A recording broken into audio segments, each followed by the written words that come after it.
Mga breaking news mula gitnang silangan. Sa Iran, nagsisimula na ang totoong laban para sa kapangyarihan. Pumasok na sa lantad na labanan para sa kapangyarihan ang militar ng Corps ng mga tagapagtanggol ng Islamikong Revolusyon ng Iran laban sa mga politiko ng bansa.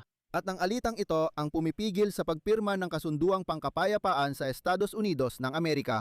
Noong bisperas, habang papatapos na ang tigil putukan sa pagitan ng Estados Unidos at Iran, inihayag ni Donald Trump ang pagpapalawig ng tigil putukan sa Iran nang hindi tinutukoy ang tiyak na panahon.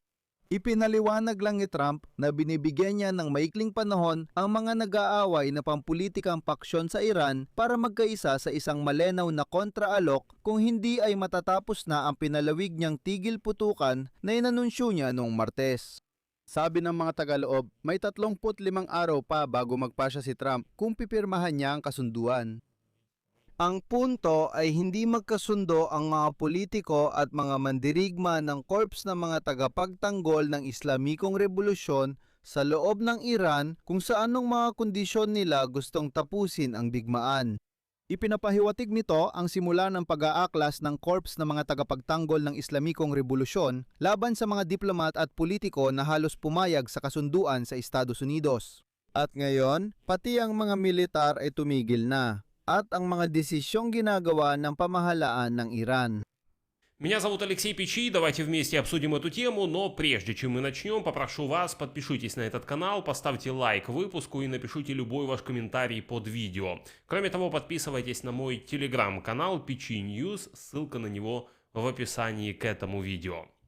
Alam nyo na, noong bispras inihayag ni Pangulong Donald Trump ng Amerika ang pagpapalawig ng tigil putukan sa pagitan ng Estados Unidos at Iran nang hindi tinutukoy ang tiyak na panahon. Ang anunsyo ay ginawa ilang oras bago matapos ang bisa ng kasunduan sa tigil putukan na nagbigay daan upang maiwasan ang posibleng muling pagsiklab ng digmaan at malawakang paglala ng tensyon sa rehiyon. Nangyari rin ito kasabay ng pagkaantala ng nakatagdang biyahe ni Vice Presidente J.D. Vance sa Islamabad na dapat sana ay sa Martes. Ngunit una itong ipinagpaliban at pagkatapos ay inurong sa hindi tiyak na petsa. Matapos tumanggi ang Iran na lumahok sa panibagong round ng usapang pangkapayapaan. Dito magsisimula ang kalituhan na tatalakayin natin para maintindihan ang nangyayari. Gaya ng alam nyo, dahil sa ulap ng kapayapaang nilikha ni Trump, mahirap maintindihan lahat. Pero ngayon, lilinawin natin ito. Ang pagpapalawig ng tigil putukan ay salungat sa sinabi ni Trump noong Martes ng umaga na ayaw niyang palawigin ito. Sinabi ni Trump na nagdesisyon siya dahil sa pakiusap ng mga tagapamagitan mula Pakistan, sina Field Marshal Asim Munir at punong ministro Shahbaz Sharif. At ang dahilan ng kahilingan ng Pakistan ay talagang interesante. Bakit lumapit ang Pakistan kay Trump at nagtanong kung pwede pang ipagpaliban ng ilang araw ang digmaan at palawigin ang tigil putukan? Ayon mismo kay Donald Trump at ito ay isang sipi dahil sa matinding pagkakahati sa pamahalaan ng Iran. Hiniling sa amin na ipagpaliban ang pag-atake sa Iran hanggang sa ang kanilang mga lider at kinatawan ay makabuo ng iisang panukala. Mananatili ang tigil putukan hanggang sa may presenta nila ang kanilang panukala at matapos ang mga negosasyon sa anumang paraan. Ngunit sinabi rin ni Trump na nagbigay siya ng utos sa mga sundalong Amerikano na ipagpatuloy ang blokadang pandagat sa mga pantalan ng Iran at manatiling handa na muling simulan ang digmaan kung kinakailangan. Sa kabilang banda, patuloy na sinasabi ng mga Iranian sa publiko na sila ay nagwagi at hindi sila humiling ng pagpapalawig ng tigil putukan. Si Mahdi Mohammadi, tagapayo sa seguridad ng tagapagsalita ng Iranian parlamento at pangunahing negosyador na si Mohammad Baghir Ghalibaf ay naghayag. Ang natalong panig ay hindi maaring magtakda ng mga kondisyon. Walang pinakaiba ang pagpapatuloy ng blokada sa pambobomba at dapat sagutin ito ng militar. Higit pa rito, ang pagpapalawig ng tigil putukan ni Trump ay tiyak na nangangahulugan ng pagbibigay ng oras para sa biglaang pag-atake. Ngayon na ang panahon para sa inisyatiba ng Iran. Kung hindi mo naintindihan, uulitin ko. Mismong tagapayo ni Ghalibaf ang nananawagan sa Iran na maunang umatake. Parang sinasabi niya, pakinggan ninyo, tapos na ang tigil putukan. May pinalawig ba si Trump? Wala, kaya simulan na ang digmaan. Nananawagan siya na simulan muli ang digmaan. Ngayon, ayon sa Iran, hindi sila nagtitiwala sa Estados Unidos dahil ginagamit umano ni Trump ang tigil putukan para maganda ng bagong pag-atake at Amerika raw ang tumatangging makipag-usap. At ngayon, ngayong araw, medyo nilinaw ng mga tao sa White House kung ano talaga ang nangyayari. At dito, bumabalik tayo sa pahayag na kailangan ng iba't ibang pampulitikang paksyon sa loob ng Iran na magkasundo sa isang posisyon.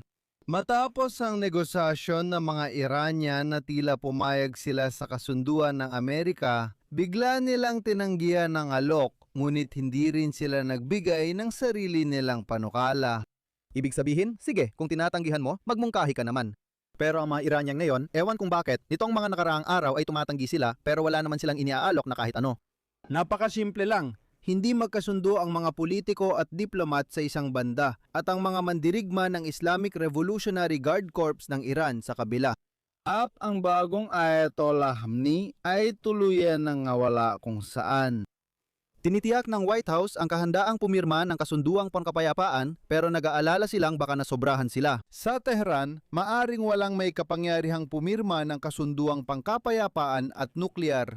Ang kataas-taasang pinuno ng Iran na si Mojtaba Khamenei ay halos hindi nakikipag-ugnayan sa publiko. Wala talagang nakakakita o nakakarinig sa kanya gaano nakatagal. Mahigit 1.5 buwan na at higit pa. Kaya nitong nakaraang 2 linggo ng tigil putukan, wala siyang ipinadalang sulat o pahayag. Parang bigla na lang siyang nawala.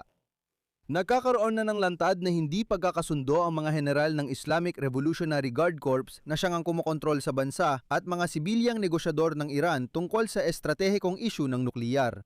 Magbibigay sila rito ng CP mula sa isang Amerikanong negosyador.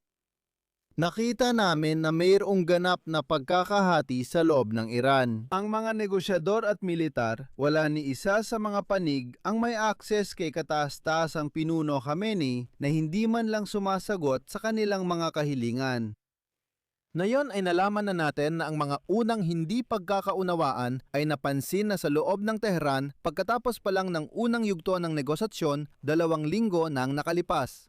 Noon si General Ahmad Vahidi, komandante ng Korps na mga bantay ng Rebolusyong Islamiko at ang kanyang mga kinatawan. Tinanggihan nila ang karamihan sa mga napag-usapan ng mga negosyador ng Iran at mga Amerikano sa Islamabad. Doon, tinanggihan nila lahat ng walang inialok na kapalit. Basta bumalik sina Ghalibaf at Arakchi sa Tehran, ipinakita ang alok. Sinabi ng mga militante na hindi, walang kwenta lahat at tapos na.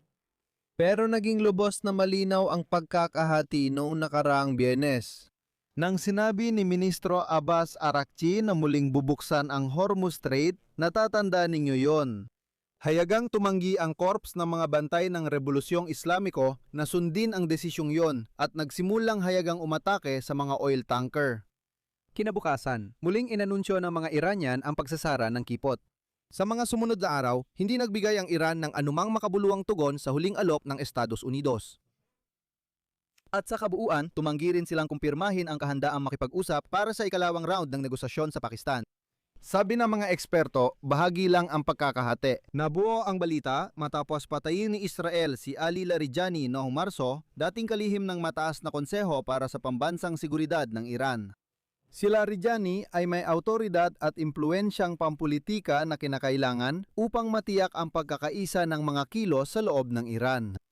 Si Mohammed Bagher Zalgadar na namamahala sa koordinasyon ng Islamic Revolutionary Guard Corps, sibilyang pamunuan at kataas-taasang pinuno ay hindi nagtagumpay. Hindi niya napagkasundo at naitaguyod ang dialogo sa lahat ng panig, pero si Larijani kaya niya yon. Mukhang simula pa lang ito. Ang mga general ng Islamic Revolutionary Guard Corps mismo ang nagbawal kay Speaker Ghalibaf at Ministro ng Ugnayang Panlabas Arakchi na pumunta sa Pakistan para sa negosasyon ngayong weekend. Kaya bantayan nyo ang mga kilos nila. Noong Lunes ng gabi, pinayagan ng mga Iranian ang mga Pakistani na mamagitan. Para sa negosasyon, parang okay na lahat. Sige, magkita tayo sa Martes. Pero pagsapit ng Martes ng umaga, nawala na ang senyas na yon at napalitan ng kahilingan sa Estados Unidos na alisin ang naval blockade, kung hindi, magpapatuloy ang labanan. Sa ngayon, hindi talaga malinaw kung ano ang gusto ng Iran o kung ano ang kanilang layunin. Sinabi lang nila na maari nilang sundin ang tigil putukan o maari rin nilang hindi sundin. At dun na natapos ang lahat. Kahit sa publiko, dun na rin natapos ang lahat. At dito, si Donald Trump mismo ay napunta sa isang bitag. Sabi ng mga tagapayo ni Donald Trump, naniniwala siyang nakuha na ng Estados Unidos ang lahat ng kaya nila sa militar at nais na nilang umatras mula sa hindi na popular na digmaan. Ano ang gagawin mo kung ang kalaban mo ay di na mapigilan? Kapag ang mga patakaran sa Iran ay dikta ng Islamic Revolutionary Guard Corps, tila ang tanging opsyon ay ang muling pansisimula ng operasyong militar ng Estados Unidos na malamang na makita natin sa mga susunod na araw. Dito ko muna tatapusin. Ano ang opinyon at mga konklusyon ninyo? Isulat ninyo sa mga komento sa ilalim ng episode na ito. Mag-subscribe kayo sa channel, pindutin ang kampanilya at huwag kalimutang mag-like. Kung gusto ninyong suportahan ang trabaho ng YouTube channel na ito at naniniwala kayong mahalaga at kailangan ang ginagawa namin, maaari kayong magbigay ng donasyon o kaya yung mag-subscribe bilang sponsor ng channel na ito o mag-donate sa anumang paraan na komportable para sa inyo. Makikita ang lahat ng link at impormasyon sa pagbabayad sa video description. Salamat sa inyong suporta. Mag-subscribe din sa Telegram channel na Pechi News. Nasa description ang link. Iyon lang po. Ingatan ninyo ang inyong sarili. Paalam sa lahat.